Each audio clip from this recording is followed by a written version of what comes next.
I mean, I've figured out it's settled at my end. I'll just share it Sure, when sure, we start the call. sure.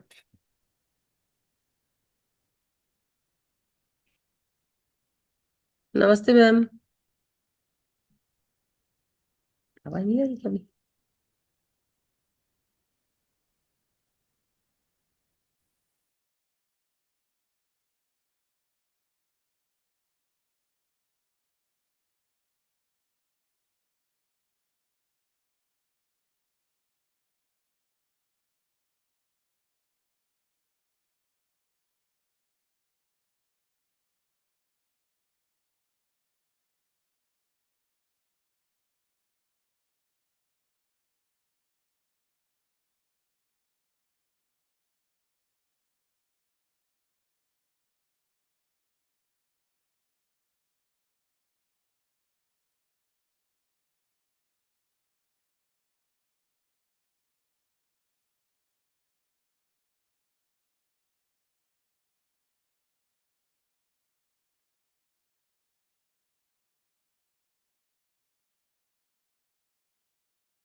Very feeble.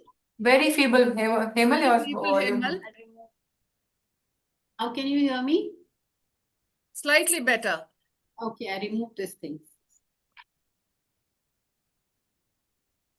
Okay. Shall we start then? I think so. Tarun is here and Okay. Okay. Just I'll just like to introduce our workshop today. And all of us, we always have to put up good pictures of the work that we do, and sometimes it represents what we are doing. And it is like something that's forever, that we use not only for the event but also for our social media, for our reports, for annual reports. It's something that will always be with us. And sometimes you get such good pictures, and sometimes at the same time you don't get good quality pictures. So what is the reason that somewhere we fail to record the most important parts of our work? So today, Pallavi has managed to work out timing and everything with Mr. Tarun. And I'm really glad that he has joined, because for me it is a double pleasure, because not only is he a trained eye on objects of our interest, but also he also trained as an organ donation ambassador, which shows that he wants to do something for the field of organ donation, in the field of organ donation. And if it is only even for us and for the fellow ambassadors, I'm so delighted, Mr. Tarun, that you have taken out time from your work to join us and train us into something. And believe me that all of us will take this thing seriously, and we will be sending you our pictures to tell us what went wrong and what is right. So don't think that one workshop is enough, because there'll be 20 of us now pushing you to join us even more, that you come for this event and tell us how to do things better and all that. So a short introduction to Mr. Tarun. He's a practicing architect and also a passionate photographer. He actually has worked in the field of wildlife, portraits, fashion portraits, and heritage photography. So he really knows the field very well. Maybe he's not worked with NGOs, but with us, he will start it and work upon the human element of our work. But his primary focus has been in wildlife, where he has worked in national parks, tiger reserves, maybe Ramsar sites, wherever his passion has taken him. And thank you for this, because without people like you, we wouldn't have even listed out many of the unidentified animals, birds, species, insects, and all, and also not have a record of something that was there in our country. And that recording is so wonderful to have our name in the world of biosphere reserves and things like that. It is very important to document all these things. So for him, this passion doesn't mean only documentation. It's also an opportunity to freeze a moment, an activity, and in most aesthetic form that you can see it. It's also a powerful tool for storytelling. So, that is what we wish to have as working in NGO field. A story should be told through a picture. That's what we want to do. So thank you, sir, for joining. And I wish that we have a long, relationship with you and all our fellow ambassadors, as well as our staff and our life members who have joined today. So you may please start the workshop as per your convenience. Thank you. Thank you so much, Himal, for the wonderful introduction. And yes, it's a wonderful opportunity for me to be here and contribute in a little way that I can to all the wonderful work that Mohan Foundation has been doing. I've really been looking up to things you guys do. I've been obviously hearing and reading about it all. And since you mentioned about working with NGOs, yes, I have been otherwise working with various NGOs for quite some time now in various capacity, supporting them in some ways. And I've also actually been doing some documentation, photographic documentation for some of the NGOs,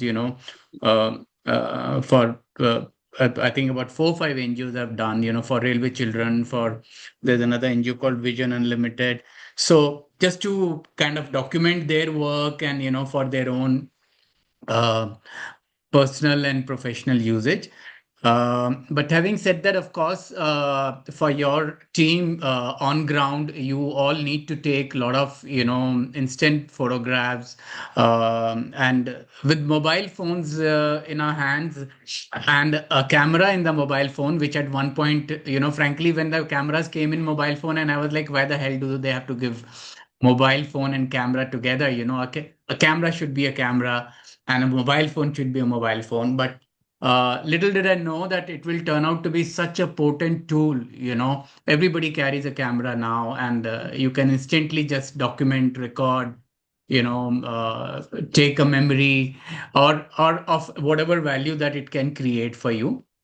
And yes, thank you, Pallavi, for giving me this opportunity and to be able to, just share my views and how everybody using these mobile phones in your team to document your various events and processes, and I hope by the end of it they will be able to kind of see some remarkable change in the way they take photographs.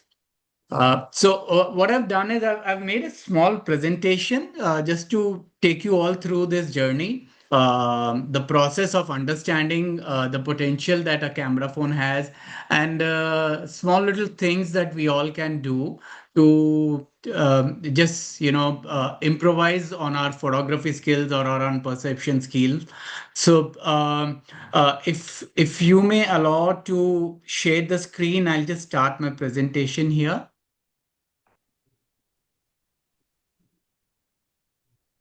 Is it letting you share? Yeah, it is, yeah. Okay.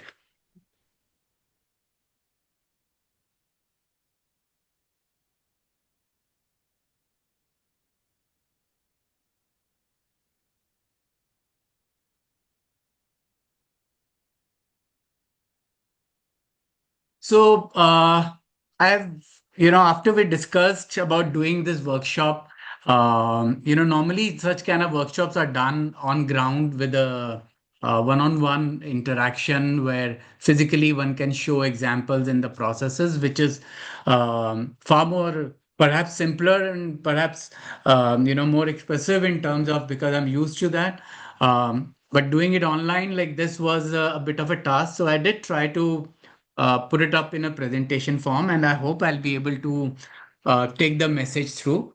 End of the presentation, we'll also do a Q&A on it. So if anybody has any questions, what I would request that during the presentation, if you any of the participants may have any observation, anything that they may want to understand or question or ask at that particular point, please feel comfortable to raise your hand or drop a question. Otherwise, we could just hold the question till the end if you're comfortable doing that, and maybe then we can just discuss it all together in one go. So, mastering cell phone photography is what we are calling this workshop, being done for Mohan Foundation. Essentially, when we say cell phone photography, I call it the power of seeing, because it's about entirely your perception and how you can see an object, and using your cell phone, frame it and capture it for posterity. Cell phone photography has actually just changed the entire perception and of photography and of ways that one can see and the world around us. Earlier, you would obviously see all the beautiful scenic things or moments, and you would just pass by and you'll try to maybe describe it in words to someone, unless you had a camera. Nowadays, the cell phones have made it so simple. You just take it out of your phone and take a picture. But to capture the essence of the beauty of that object or that moment is something which requires an effort, because you have a technology in your hand. And how does it really transfer the exact idea that you're seeing, and how does it really take that memory back in its glory, is something of a technical and visual process that we all need to go through. The pictures that I'm showing you here are going to be all pictures that I have taken on my phone. So this can actually give you an idea the level of pictures that we can take with just a normal phone. You don't really need a very high-end camera anymore in your hand. You can get fairly good quality of pictures in terms of lighting, in terms of framing, in terms of quality and everything. So just these two examples that you see here are, of these two places in New Delhi, and how you can maybe just maybe just capture a beautiful night sky, or just a normal day event happening at some place. Now, what is the importance of photography in daily life? We know that everybody just takes out phones and start taking picture, but how does it really, what value does it carry for us back is what we are going to talk about. It can just help you in capturing memories, any place that you go, anything that you see, anything which is a special day for you, or an event, you can, instantly, just take a picture, take out your phone, take a picture. And yes, of course, as I said, the art of it remains that how well can you capture it, because it's a gadget in your hand, but it's not going to do things on its own. You will have to work your expertise and then try to frame that moment in its glory as you see.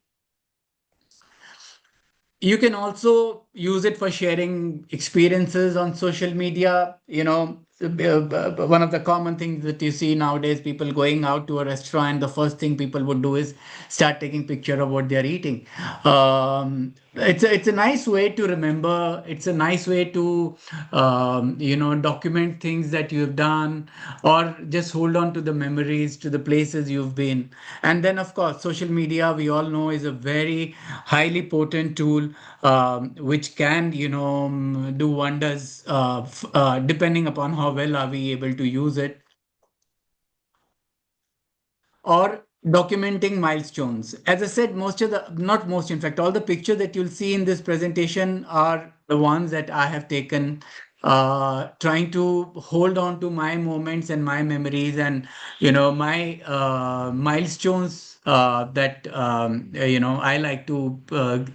I like the memories to stay with me. So at any moment, as I said, the easiest tool you have is a cell phone in your hand. Take the picture and just save that memory forever.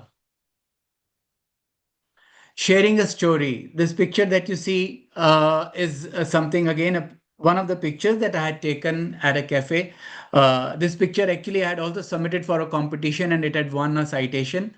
So what I want to show you particularly in this picture again is the uh, you know uh, is the potential that the cell phone has. You don't anymore need to be equipped with very humongous or complicated professional tools. The simplicity of it is you see a moment and you capture it, just with a flip of your hand. This picture I had called We Don't Talk Anymore. So this was taken at a co-working cafeteria where, as you see, there are two boys just sitting across the table with their headphones or the mobile phone in hand, and they're busy just on their own in their own world and not even talking to each other. It's a reality that we all are facing nowadays. But what I'm trying to show here is, how beautifully the mobile phone can be, used to, capture a moment and maybe share it with others, or just keep it for yourself to reminisce over it at any other point in time. So coming into the core aspect of this workshop. In this workshop, what we're going to do is understand the technicalities behind cell phone photography and how can we, use them to enhance our own ability to take better pictures, so to say. So, first of all, what you need to do is you need to understand the tool that you have in your hand, and that's your cell phone camera. Because it has some basic features, basic settings, which can become very critical in that process of making an ordinary picture a remarkable picture. So we'll just go through this to identify a few of the important things that you have to do here. Uh, One is the resolution settings in your camera. Now, most of the phones, just for the sake of your memory setup, would give you an option of the resolution of the picture that you want to take. Now, that helps eventually in if you want to print a picture to a bigger size or the particular usage you may have. Uh, but most of the phones would give you anyways. Nowadays the phones are far more evolved, and even the basic kind of resolution can give you a sizable picture which you can use for all your social media and even to print if required to a certain size. The second critical feature is the effective use of flash. Again, in most of the phones, this would be an automatic system which will just trigger on its own if you're working on a low light moment, or if you're, according to the light exposure that you may have. Now, these are the two which are critical, but then mostly by default they are taken care of. The two important features that we will talk about is the exposure control and the focus setting for clarity. Now, I know that we all take the phone, we just place it on the camera, on this object that we want to take a picture, and we just go click. But then there are times when there are more than one person or more than one object in the frame that we are taking, and we at times miss the focus that we want the of the picture that we want on.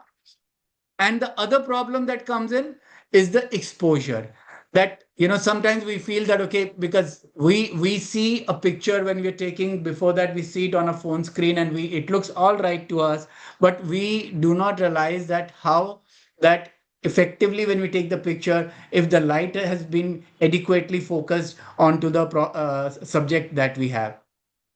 So I want to for the sake of criticality, only focus on these two aspects.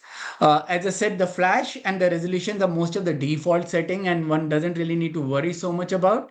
But focus and exposure are the two important part of it. Now, every time that you pick up the phone to take a picture, as you see on this screen, this phone picture on the left of the screen, where a yellow box generally would appear before you start taking the picture. This is what this is what is telling you where the focus of the camera would be. You can tap on it, or you can just slide over it to take it to the particular place that you want to focus on, and just tap on it and the camera would start focusing onto that. The second aspect, as I said, is the exposure. In the screen somewhere, mostly on the side, as you see in the second picture, on the top there is a small icon with a sun image. Now this helps you control the amount of light that you want to generate or you want to allow to go through your phone. Now, most of these settings are live settings. So when you tap for the focus, your object will suddenly become sharp. So that will help you understand that yes, you have, got your focus in place. And the light will give you the variability. If you slide it from left to right or right to left, it will give you that variability to adjust the amount of light that you require.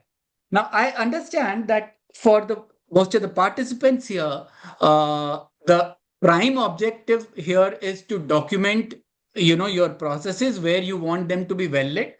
But from the aesthetic point of view, at times when we are taking a picture, we want them to be low lit. So we want to reduce the light. So any of these features can be artistically used to your benefit. Like when I even said about focus, sometimes in your picture you may want certain object to be out of focus. So this is a artistic liberty that you all can take, whether you want the object to be in the focus or out of focus, or whether you want to be overexposed or underexposed. But using these two techniques, I want to show you how a simple picture can be differently used. So what you see here, a picture taken at the same moment, same place, same subject, keeping the focus in place, but with a different exposure setting. Now, for your purpose, you may prefer the picture on the left where it is well lit, the background is also very visible, and the subject that you see is yawning and having a good time. But at the same time, in the other picture, as you see, the subject is calm, but the rest of the background has been, put into lower light just by reducing the exposure. So this is an example to understand that how the feature of controlling the exposure can change the quality of the final image that you may want to have. The good thing with the cell phone photography is that you don't have a limitation. You can, as earlier it used to be in the camera photography that you would carry a roll in a DSLR or a normal camera, SLR camera, and you could only just click 36 pictures. So here you don't have that limitation. You can click n number of pictures depending upon the memory that you have in your phone, and you can even try various things and then decide for yourself that what picture would be best for you.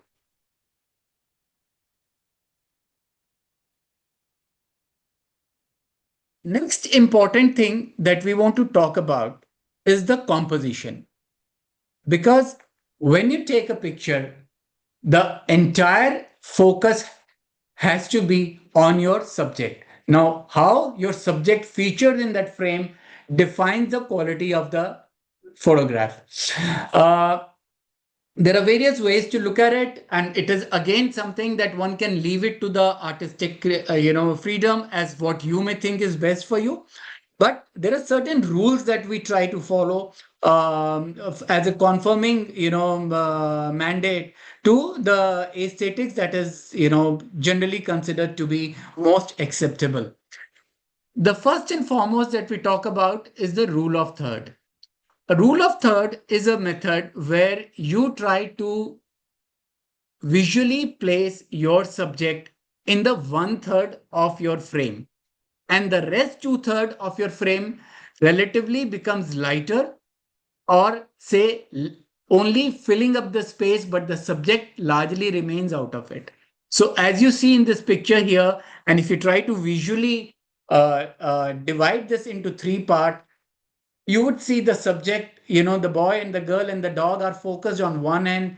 And as the picture progresses towards the rest of the part of the image, the image becomes relatively seemingly inconsequential, but it just fills up the frame and it looks like a nicely composed, balanced frame. Tarun, may I? Yeah, sure, please. Tarun, it's a lovely picture, and of course, in the context of this picture, this has come out so beautifully. But we are looking at someone taking a picture of someone, a colleague doing a public awareness session. As you know, so standing there talking, and they are trying to take a picture. How would a rule of third work? I mean, if they put the person on one corner, and I don't know. Yeah. So you know, I won't say whether the rule of third would work on it or not, because this is something at the point when you have that visual in front of you, you need to realize. Now, if I may say that I'm seeing a person standing on a stage and addressing people, I can look at that as a matter of fact, if I was to go back and if you see this picture that I have taken at the bottom, this was now, if you were to assume this gypsy on the left side as a person addressing a gathering and the rest of the gathering on one other part of the thing, so that is where the rule of the third would be implemented here. Now, as I said, that it entirely depends upon your perspective and your point of view where you're standing and seeing that happening. It When I go further, I'll just explain you about some other aspects of it. You will see that different rules also can be applied to that similar setup of maybe a person addressing a gathering. Sure. So moving on from the rule of third, I'll just like to show you two more examples of how rule of third can be differently implemented. In these two pictures, as you again see, the one on the left, where the subject, a cup of coffee has been just loaded in the visual frame at the bottom one third, and the rest of the image is just carrying, capturing the rest of the space. And it's almost about the two-third of the total frame.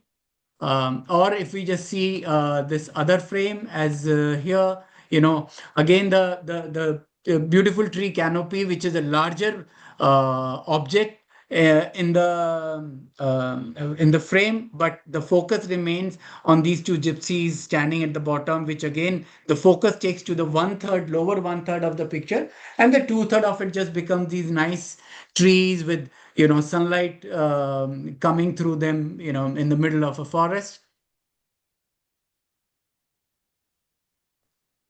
The second aspect is symmetry. So particularly like when we just spoke about how a rule of third could be implemented in a gathering, a public gathering. Now, as I was saying, that it will entirely depend upon your point of view. You could actually be standing in the middle of it or right behind with people and the person addressing further ahead of you. Now here, symmetry, the rule of symmetry is the simplest way to capture a balanced image, because all you need to do, if you have that opportunity at that point in time to be standing in the middle of the frame, so that gives you an opportunity that the entire setup kind of divides across your line of view on your left and on your right. Now in this picture that you see, of course, it is not only symmetry in way of the picture being shot in the middle, it is also symmetry in terms of the objects and all, but that is only incidental, because if you're taking picture of people standing there and trying to capture it as a symmetrical picture, then of course the profile and number of people may change, but you kind of focus your picture in the middle and try to create a visual balance as X and X on both the sides. Again, just showing you some more examples of how a picture can be taken symmetrically, and very simply, the one on the left that you see here, I just placed a coffee mug, and try to put it in the center and try to again capture the rest of the ambience of just to kind of fill in a story to the picture I was taking. As you would see that I do like to take pictures to places I go or the things I'm doing, and that's for me a great way to kind of retain the memory of things that I've been through at that point in time. This is again another picture of taken at a church. Uh, the beauty of it was, of course, the structure was so symmetrical, and all I had to do was just get down on the floor and capture the roof and the beautiful stained glass in the front, which just helped me, capture this, very symmetrical and beautiful moment.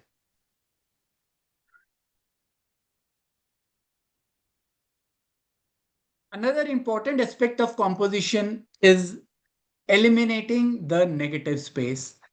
What is important, if I talk about it in context of the picture that you all may need to take, is that when you're taking a picture of a process or of people, often we don't realize while taking a picture that there is some extra, object or some unnecessary space being given in the picture, which then somehow takes away from that quality of the picture.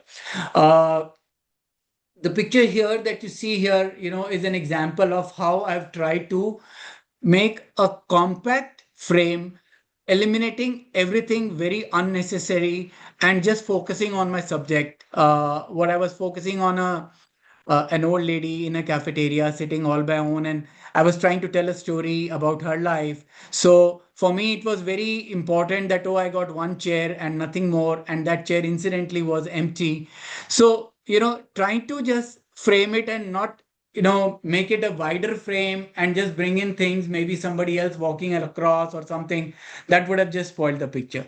So negative space or unwanted element in the frame is what makes the picture, it just dilutes the content of the picture. So when we are maybe we want to shoot something, we want to frame something being handed over to somebody, then just those two people and a little context around, and to avoid things happening around, can be a way to improvise on the quality of picture. Seeing two more examples here of what I just spoke about. This was just a street photograph that I had taken.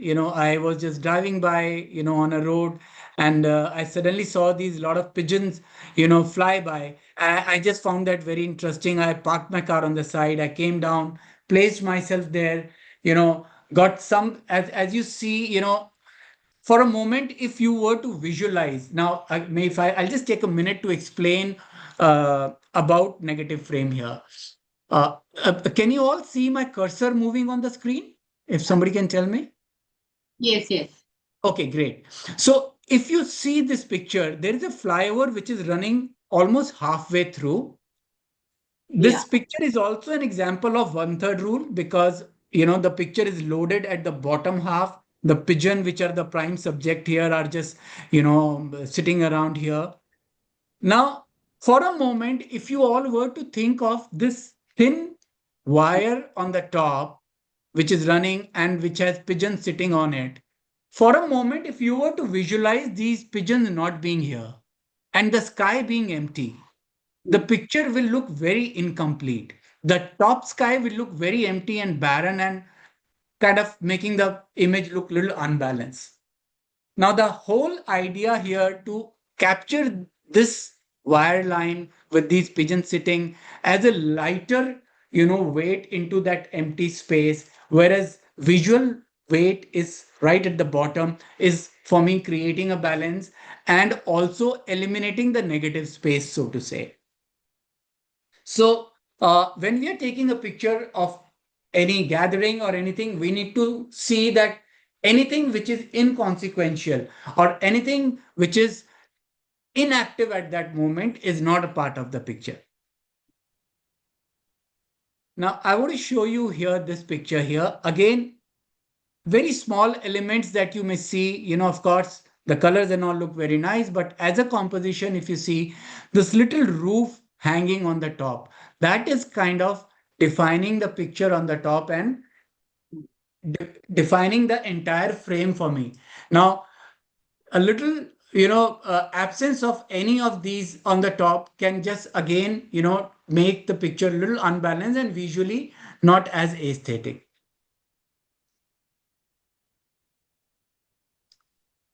The third aspect of the phone photography that we want to talk about is the camera handling tips. Now, this is the simplest, but the mistakes that most often we make. It's the simplest thing to handle and the most critical thing for us, because even if you have great camera settings, even if you're trying to frame it up right, but if your camera is not positioned well, a good picture, a nice, sharply contrast picture can just suddenly become little, awkward and skewed. Here we are going to talk about four critical elements which can help you just change the entire, visual from ordinary to exceptional.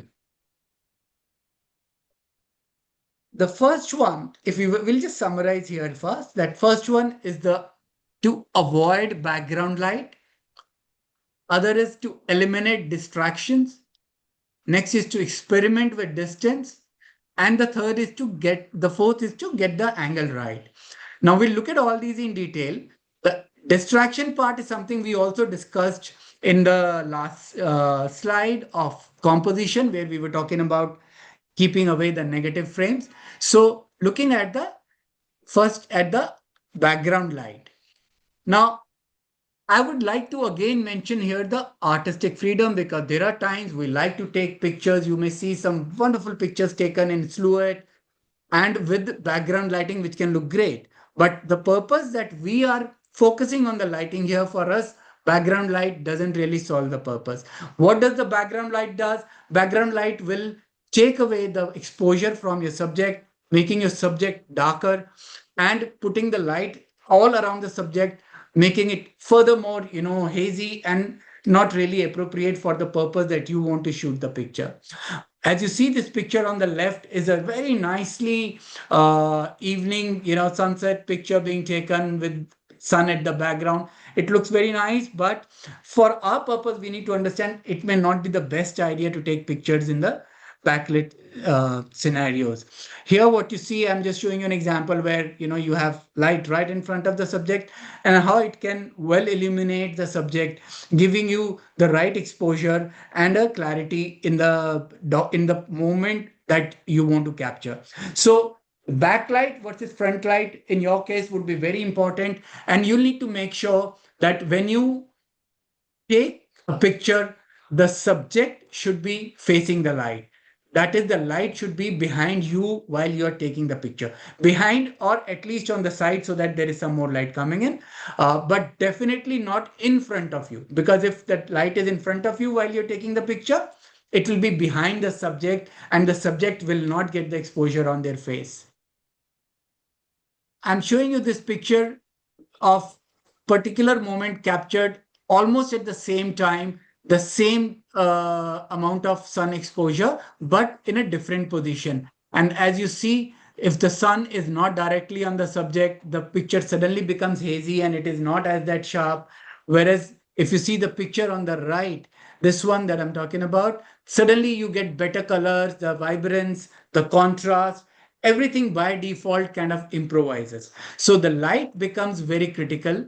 This is the picture that I was telling you, that taking the picture against the light can just make it hazy, take away the sharpness and take away the vibrance of the colors. Next thing we want to talk about is holding the Sorry, somebody's asking something? No, carry on. You carry on. So next thing we want to talk about is holding the camera angle and position correctly. Now, this is physical aspect of cell phone photography. It's not technological. It's about how you are handling the phone, because end of the day, the camera has a lens and your position of how you hold the phone will define the angle that it will have on the subject. So first of all is shooting from the correct height. Often you'll see people experimenting because somewhere, you know, cell phone photography has become so easy. People find it very easy that just to take camera from different, picture from different height, and maybe then choose uh, one out of 20 pictures they may have taken. Whereas while you are on field or at a certain moment or at an event, you may not have that opportunity to take 10 picture of one particular thing. So you need to get it right at first place. That's why it's very important to understand the height that you should be taking the pictures at. Most of the time the height should be above the mid of the subject, and that defines that you get the frame as a proportionate and balanced frame. If you see here two pictures, the camera in the picture on the left is taken at slightly above the mid of the subject, and in the other picture the camera is held at the lower part of the subject. So you see suddenly the quality of the picture changes. The In your case, I would reckon that the picture on the left is the kind of a composition would be more appropriate. So it's very important that we hold the camera at a reasonable height, that is above the mid length of the subject that you are trying to shoot. Don't even take it higher than that, because then also the picture doesn't become right.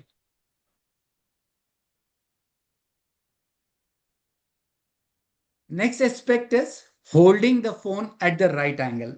A lot of time what people do is, when you're holding the phone, if you understand the technicality of it, the phone and the lens is inbuilt into the phone. And if you were to tilt the phone, the lens itself would also tilt.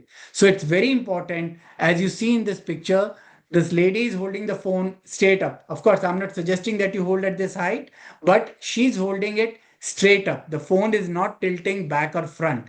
That helps you get the subject in the correct frame. I'm showing you three examples here. Now, if you were to tilt the phone backward, this is what happens. The subject suddenly starts popping up out of the screen. The one in the middle you see is where you are holding the phone straight at right angle to the subject, and you get a nice equal frame. And what you see on the extreme right is when your camera is tilting downwards, and you tend to take your picture tend to be captured from looking down towards the subject, and they look stretched at the bottom. So holding the camera straight is an important aspect of how your camera will capture that moment.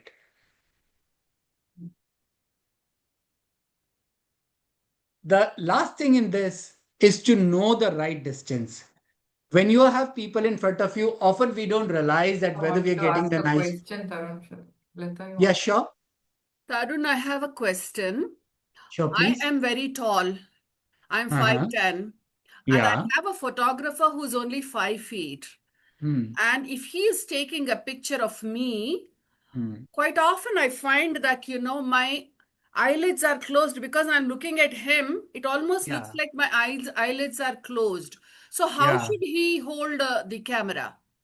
So the thing is that when you said the photographer is 5 feet, Mm. he or she still has the opportunity to hold the camera in front of his eyes, and still for that to be much above your mid height.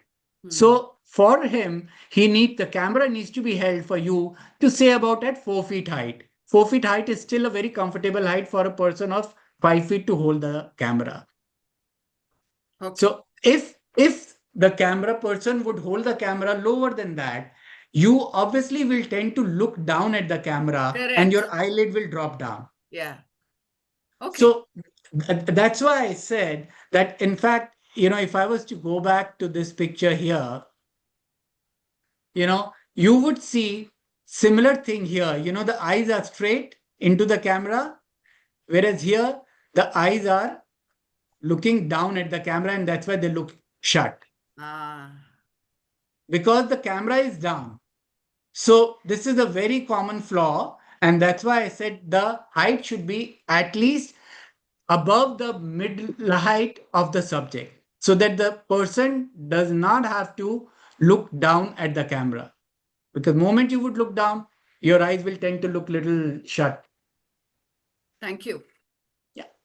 So going forward, the next thing is the distance. What kind of a distance you maintain with the subject. Now, this typically will not be a rule, particularly with the kind of a flexibility we require in terms of the different scenarios you may have. So I would not give you a rule to it, but I'll tell you to practice your own understanding of the subject and the space that you are in. The idea is when you're taking a picture, your screen does give you a visual that what you can see. So typically, if you are able to be in a frame where you get the entire subject and you get the right angle, that should be the right distance. But I'll just show you some example here, which will help you understand that how the distance can make a picture look different. So this is a picture taken at one constant point of the subject, which was a dog walking to me. And if you see here, the dog was still at a distance.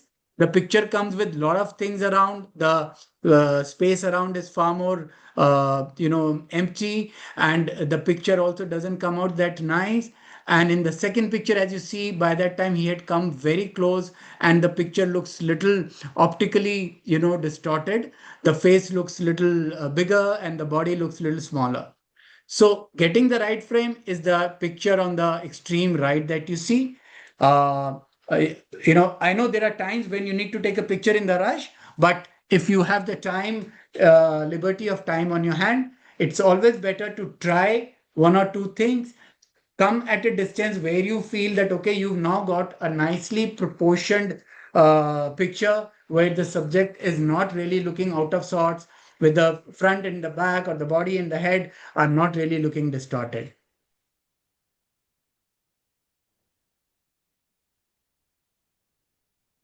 Now, the last thing that I want to talk about is important but secondary, which is the editing apps that we have. I just want to brush through it because it's an important aspect for you all to know. Someone And else, if you would, Japlane wanted to ask some question. yeah, sure. Hi. Actually, I had a doubt regarding how can we determine whether how like from what distance should we take a photo? Like how could we determine that? So, Japlin, there is not a rule to it because it entirely depends upon the subject. If the subject, say you're taking a group of people, you'll need to be at a larger distance to get them in the right frame. The idea is that number one, there should not be much of a clutter around and you should be able to grab them in a tight frame. And the second thing would be that they do not look distorted. So when you get too close in the visual in your phone itself, you will find them getting a little distorted. If I was to go back and just show you here, 1 second. Yeah. So if you see here, the subject has come too close to the phone and you can see the face looks much bigger, the body looks smaller. So Yes. you will need to make a visual assessment while taking the picture. Why I'm saying there's no rule, because it all also depends upon the space you are in, what are the permissibilities you have, and the physical size of the subject that you're trying to capture in your frame. Yeah.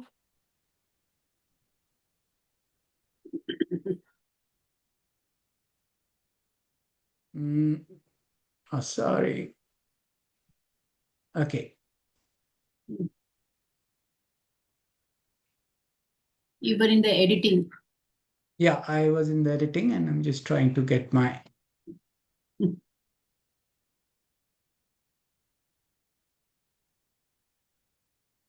Okay. So coming to the editing, editing can be very intensive process.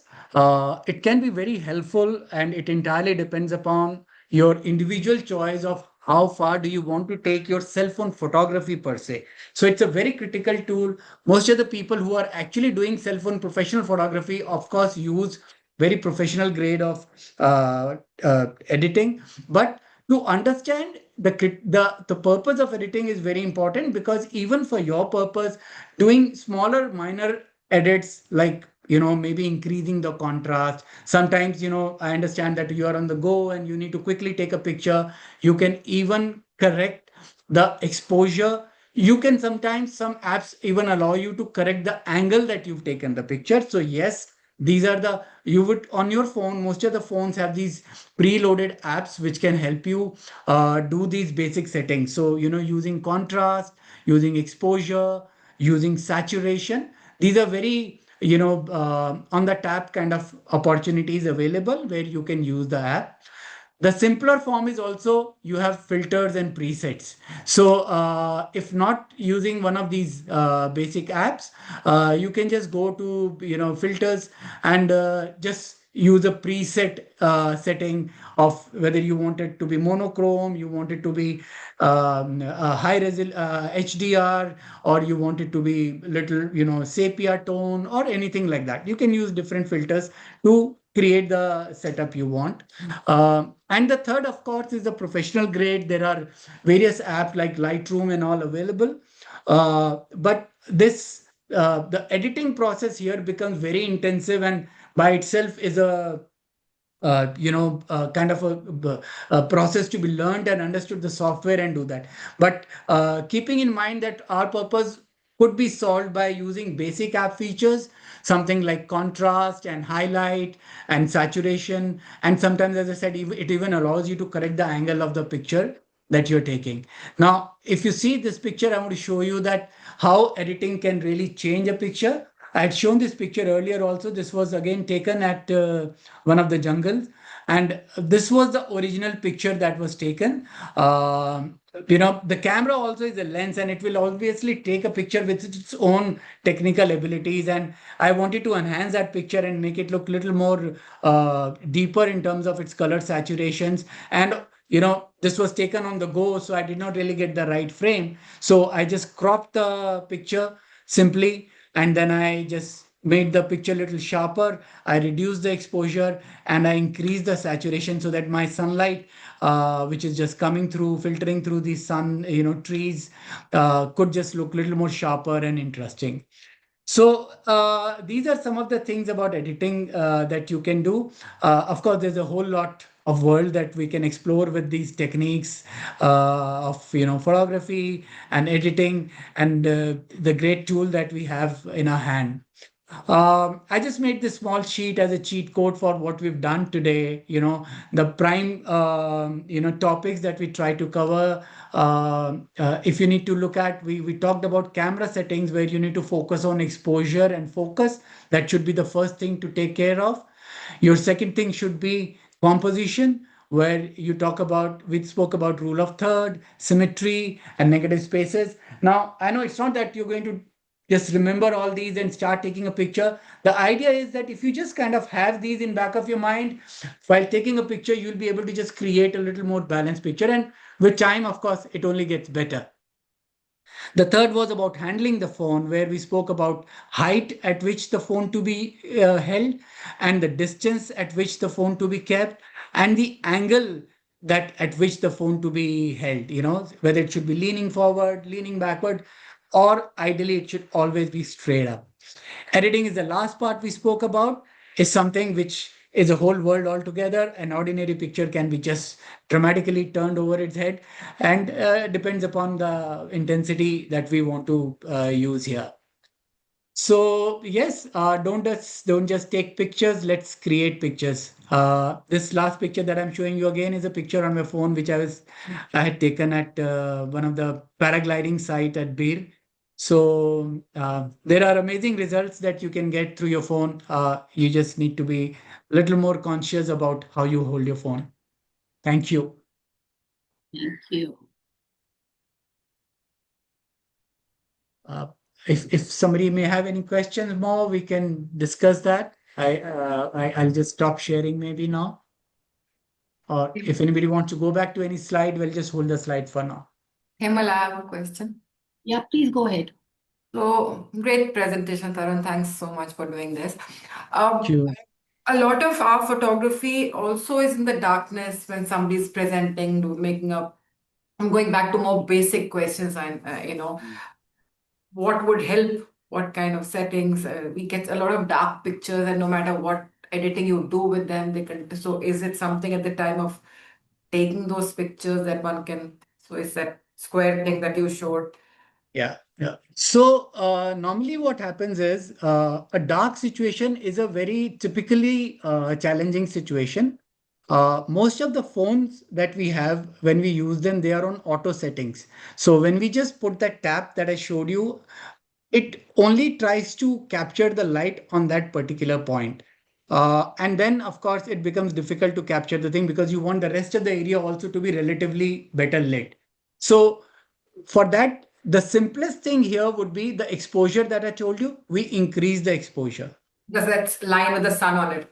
Yes, that helps you increase the exposure. So while the phone may will tap the focus on the particular object that you want, and then accordingly you can increase the exposure. The picture that I showed of the dog is where we spoke about that you can, increase or decrease the amount of light.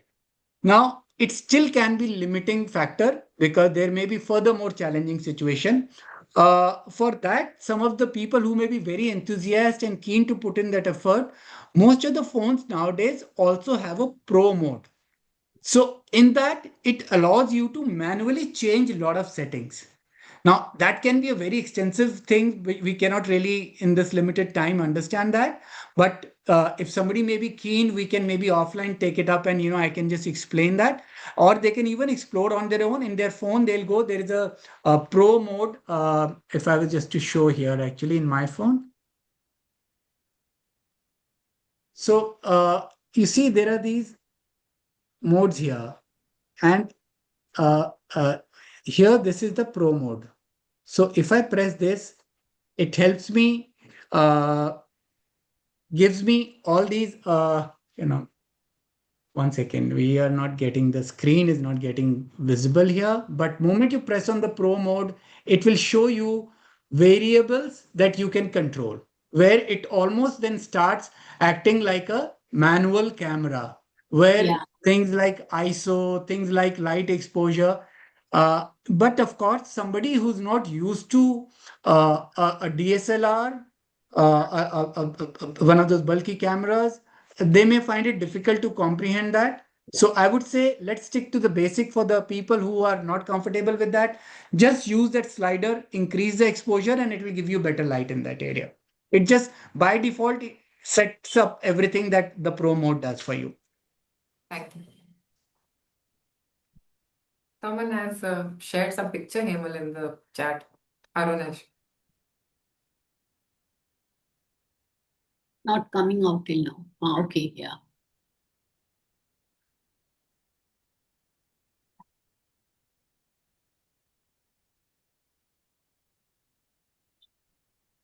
Tarun, you saw the chat picture? Just looking at it.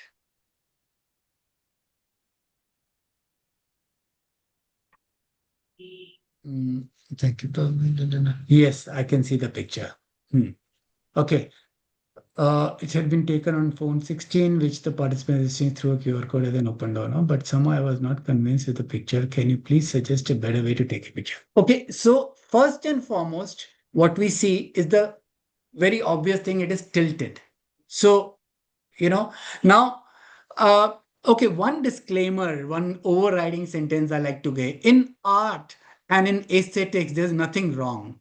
The famous not so nice thing we heard, my six could be your nine, So, what we are talking about here is that maybe the purpose was to show it as tilted, right? But what we need to first understand, what is the purpose of the frame we want to capture? What is it that we want to highlight here? In the simple rules of aesthetics, I see this as a tilted picture. So it is looking a little odd. And if it has to be used somewhere, it may not look very nice. Two, I also do not see much of what we are trying to highlight in this picture. So I'm just opening this picture here and I see, person standing and making a presentation, and I see a couple of people standing here, but I do not see much story or much objective in this. So basically, he's trying to say that some people post the session were through the QR code pledging as organ donor. Okay, At the okay. bottom of the stand, you Yeah, have yeah, the QR yeah, code. So yeah, in a way, yeah. it's an important picture for us. Ki immediately after a session, people are pledging. But I mean, of course, Yeah. Arun, I'm So not going to give you an award for that picture. no, I get that. So now the thing here would be that number one of the things we spoke about negative space. So see what's happening when I look at the picture first thing, the table takes so much of space in this that my first attention goes to the table. That probably there is something to be on display on the table that's also being highlighted here. Now, if I was to look at my subject here is the person standing and somebody there using the QR code, I would take it in a horizontal format and vertical format and try to eliminate most of the clutter around so that my focus can go on to the particular act of the scanning the QR. So while yes, one has used the iPhone 16 here, but the phone has a technical capability which can only be translated to good use by the user. So the framing we have to do ourselves, the light exposures we have to do ourselves. Here the exposure and everything is right, but the framing and the composition part is what is challenging here.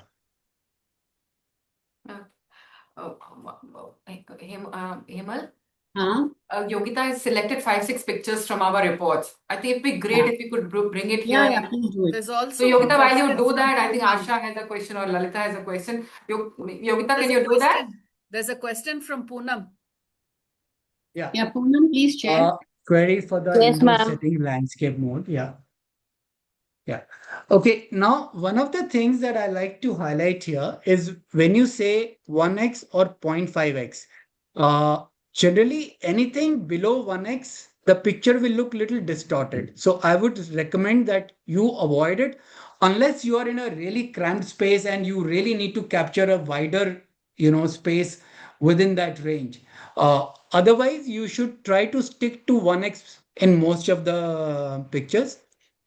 Also, sometimes we use higher zoom, like 2x or a 5x zoom, which is okay.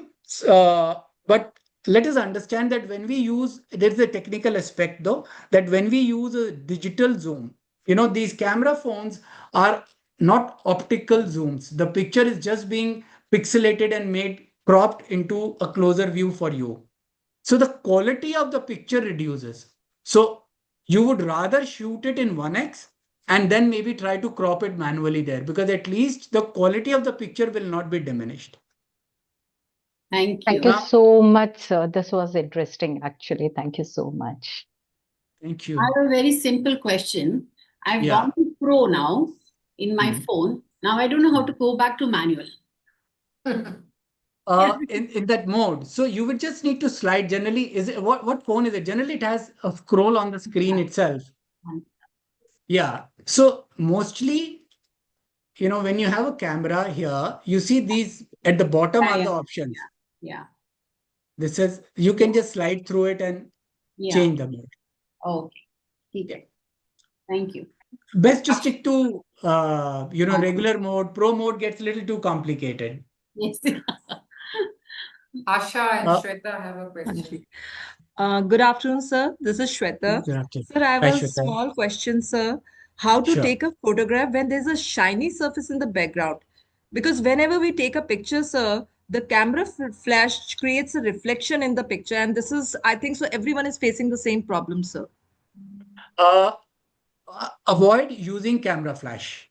Most of the phones nowadays have a reasonable exposure to give you indoor pictures without a flash. Okay, So sir. unless it is a really dark lit place where you don't have any kind of light available and taking the picture is critical, then maybe yes. But in most scenario, if you avoid using flash, you will get good results. The phones nowadays are very adaptive to low light pictures. But still, sir, some reflection is always there, sir. If you don't use flash, then you won't get reflection. No, sir, we are not Unless using flash. No, so okay, so the reflection may come for two reasons. One, the reflection may come, the surface itself has slight reflective surface, and the ambience lighting, it's kind of getting reflective. Other is there may be a light behind you. Like Okay. what I can see in this Miss Munit's camera that I'm looking at, I can see the light reflecting on her wardrobe at the back. So that Okay. light in the front is reflecting on your thing. So this is where you need to try and Adjust. place yourself in a way that you are not in the angle of reflection. Okay, sir. So, Okay. so if maybe we can just use it as an example here. Are you're on a laptop, I assume, Munit? So could you just rotate your laptop a bit little? Yes. So, okay, what you've done right now is just change it. So, of course, the subject itself has gone out of the frame. But even while sitting there, if you were to just rotate the thing, you will just lose the angle. Okay, or rotate it. Flip the screen slightly towards you. No, you keep sitting there and let the reflection be there. Keep sitting there and let the reflection be there. If you could, please. Or maybe right now also I can see some lights at the back. So if you could just flip the screen slightly towards you. Okay. So then So, my head gets cut. yes. So No, my no. So that is where you need to get your angle right up. It's not that only changing one thing will give you the best angle. So this is an adaptive resolution that you have to see Okay. that you get away from the angle of reflection. Okay. got Okay, it. sir. Actually, Thank you, sir. Thank you. I was going to I was going to question you this. Suppose I want to take a picture of you, right? Mm. Now what I Mm. see is the complete you, which is in focus. Then there is a background, which is light of beige and a cream kind of a thing. And there is Yeah. a half thing of the split AC, which is coming, right? Yeah. Now, if Mm. my objective is to focus on your face, Mm. yeah, in a laptop, sometimes we take online sessions and we are taking online screenshots. So Mhm. what would you suggest? How do I do that? Okay, so when you're taking online, best is not to use the camera. Use screenshot feature in your laptop. You will Yeah, get best clarity, and you will not get any optical aberrations because of surrounding light and the camera and the glass reflection and all of that. So all the laptops have a tab called print screen. Use that. It just gives you, or sometimes you have a snipe tool in your laptops. Use that to take a screenshot. That's the best way to take a screen grab on an online thing. But having said that, there may be a situation where you may need to take an online picture of an online session or something. Then again, because the screen is reflective, there may be light around, you will need to adjust to see that your frame is not coming in the reflective path of the light. got it. Fine. Another question. I see a lot of reports that come to me and they have these pictures. Now you imagine a person taking a public awareness session. He's on a stage, okay? Imagine that big stage. He's talking on a small podium. On the right side is the big screen where his presentation is being presented.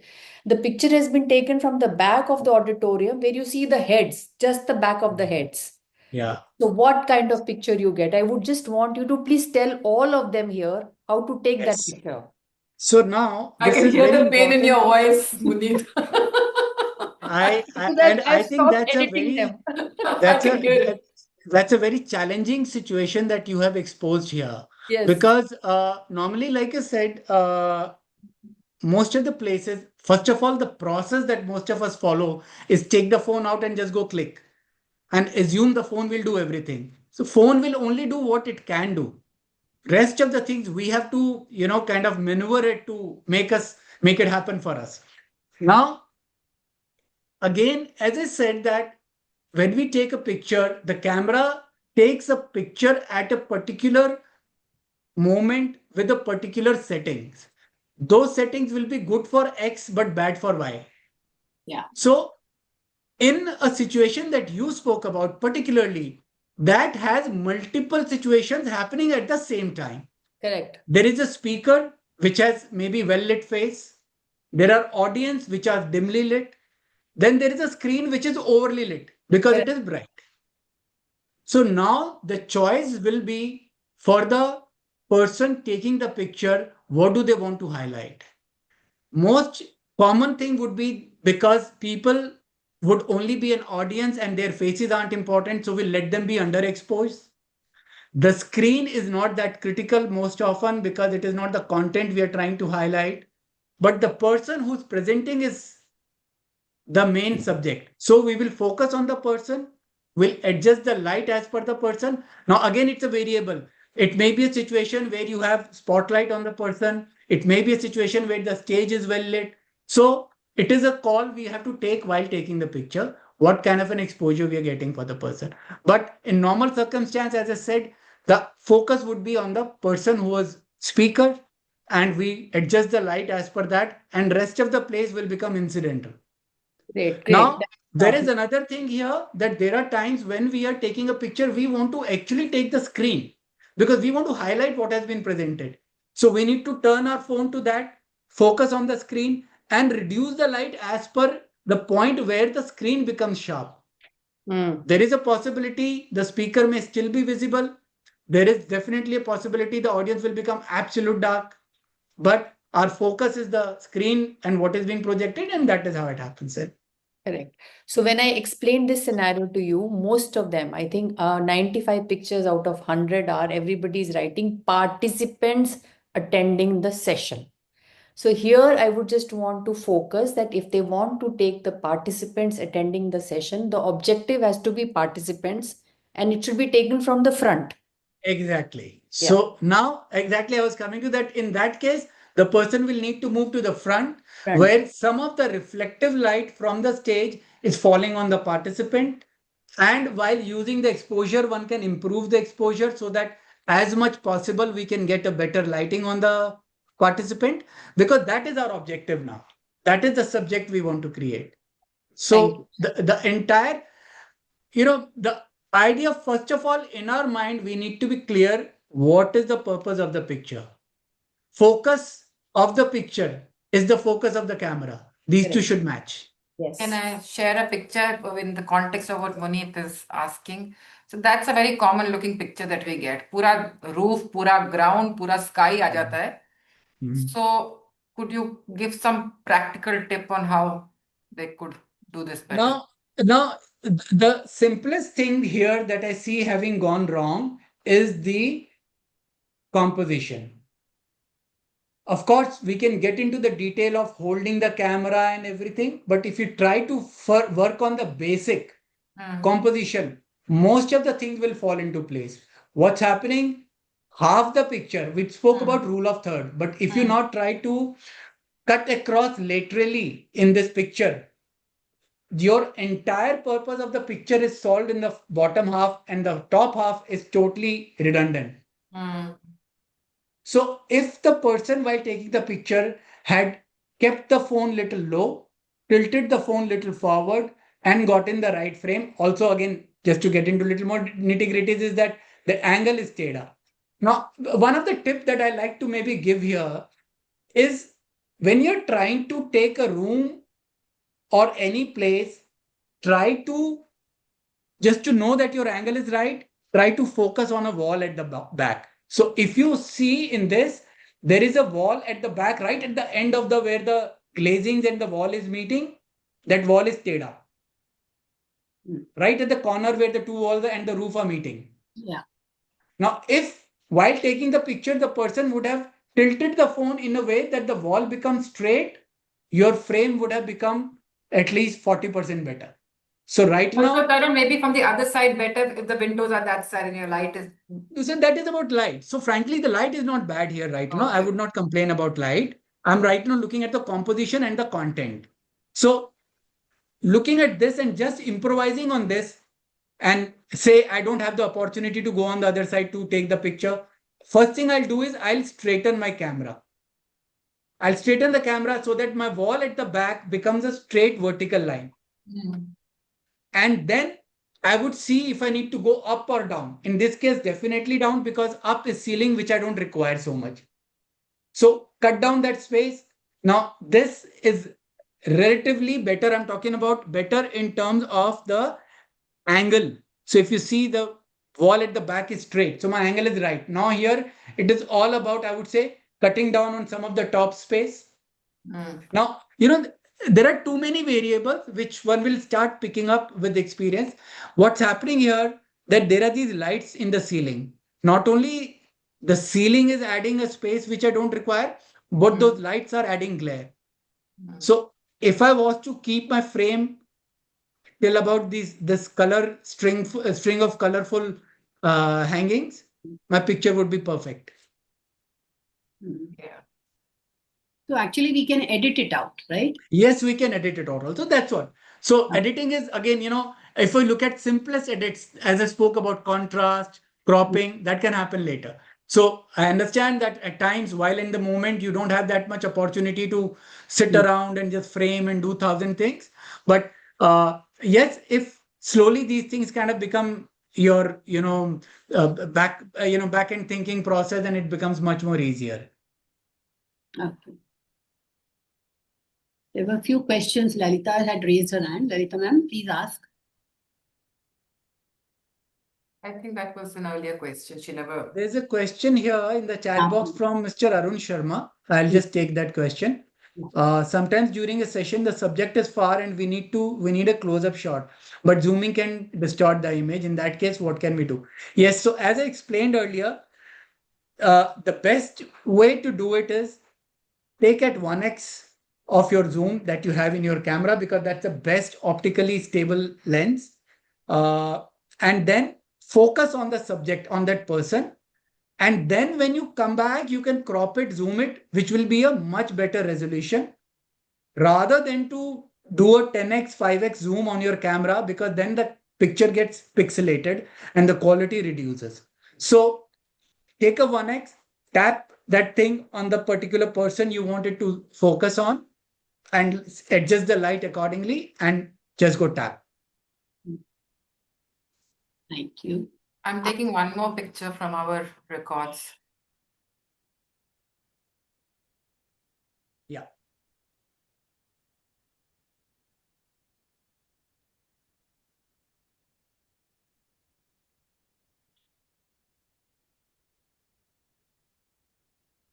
Can you see this? Is the I can see sharing that, happening? yes. Yes, I can see that. You don't know where to begin? I'd like to understand your thoughts first. So for me, it's such a cluttered picture. Why is all that stuff at the back? It's not needed. It could have been probably with, I don't know, taken.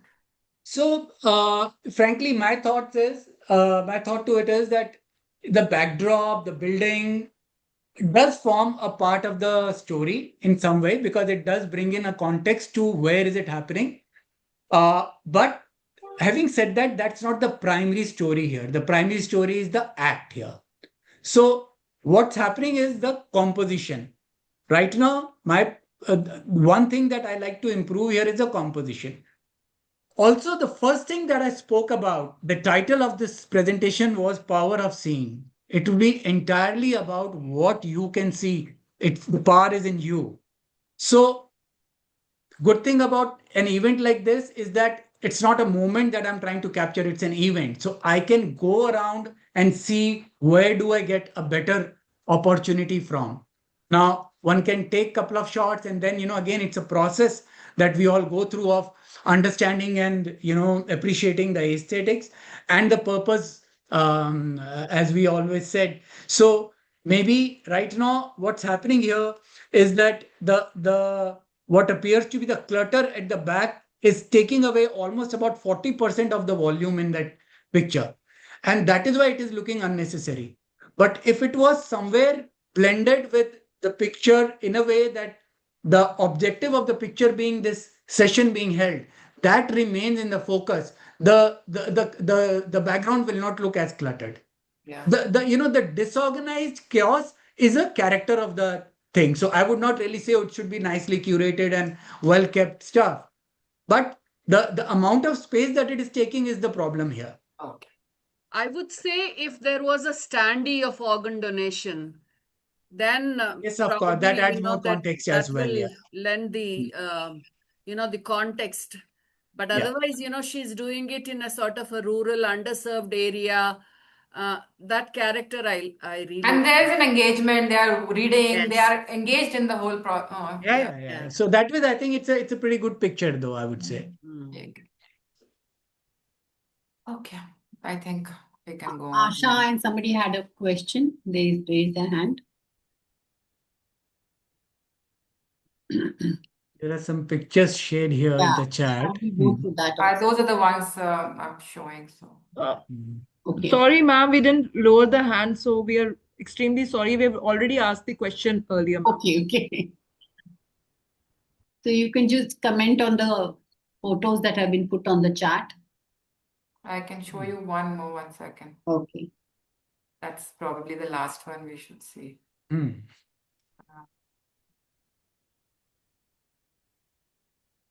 Sorry. Sometimes, when we have to do with some recipient or a donor family, we do not want to identify them. So what is the best way to mask a person? So, of course, one of the post-editing way is that once you take the picture, you can blur the face. These apps allow you to just, locally blur some part of the picture. Other is by default, you take the, side profile or the back profile or something. Like what I see in this picture that Pallavi is sharing right now is actually, the kind of light that is interfering with the picture. So, yes, the picture is capturing the moment, which is critical. But if while taking the picture, one could be, now we are talking about the technical aesthetics of the picture. We are not really talking about, otherwise there is a frame and, the act is being documented. But if one is to just look at the aesthetics and the quality of the picture, I also see that this picture is not in focus. So, again, it's probably just when you take out the camera and you just go tap. So give it a little moment, just about 10 seconds, just to look at the camera and look at the basics of exposure and focus. These two things you do: hold the camera straight, frame it right, see that the light on the subject is from their front and not your front. What's happening is that this light on the end of the corridor is obviously falling on the camera also. So that is why it is kind of, making the whole picture a little hazy. Okay. All right. I think this can go on forever. So, Hemal, maybe we should. If there are no more questions. So if there are questions, you could just send it to me and I'll put it on the ambassadors group. And then all of us could learn, from it. That would be a better way of getting, people know more about it.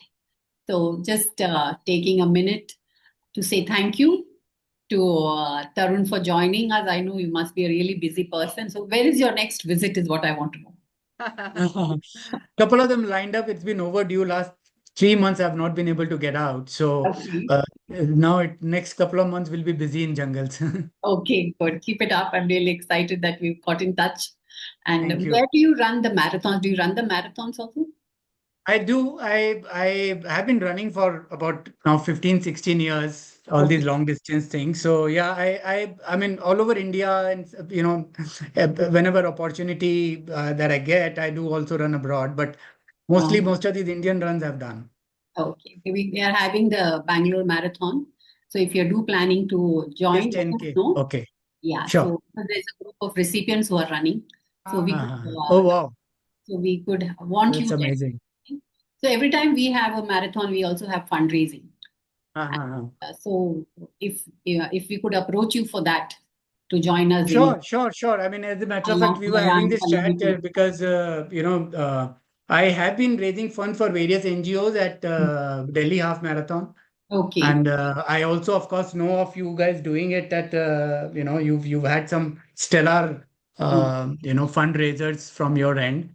So I'll be more than happy. We'll definitely try and associate on the Delhi run for sure this time. Oh, sure. Thank you. So Pallavi, you can contact him at that time. Yeah, I've already actually contacted. Thank you. Thank you so much.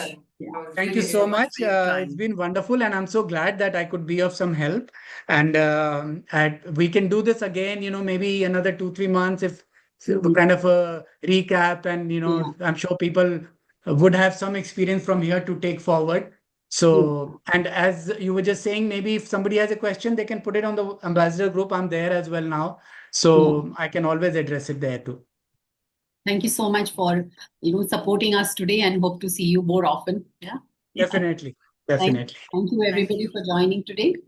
Thank you. Thank you. Thank you so much, Pallavi. Thank you. so much. Thanks, Pallavi. Thank you. Thanks. Lalita, I still haven't placed on record Yeah, please. Please that go ahead. Lalita takes 48 pictures of mine in one go, and I can't even put up one in up. Well, you'll see now. Now you'll see. I'm sure things would change. Otherwise, I'll be held accountable, I guess. So Thank you please, for my so sake, everyone, Yeah. don't let me down. Bye. Thank you. Thank you so much. Thank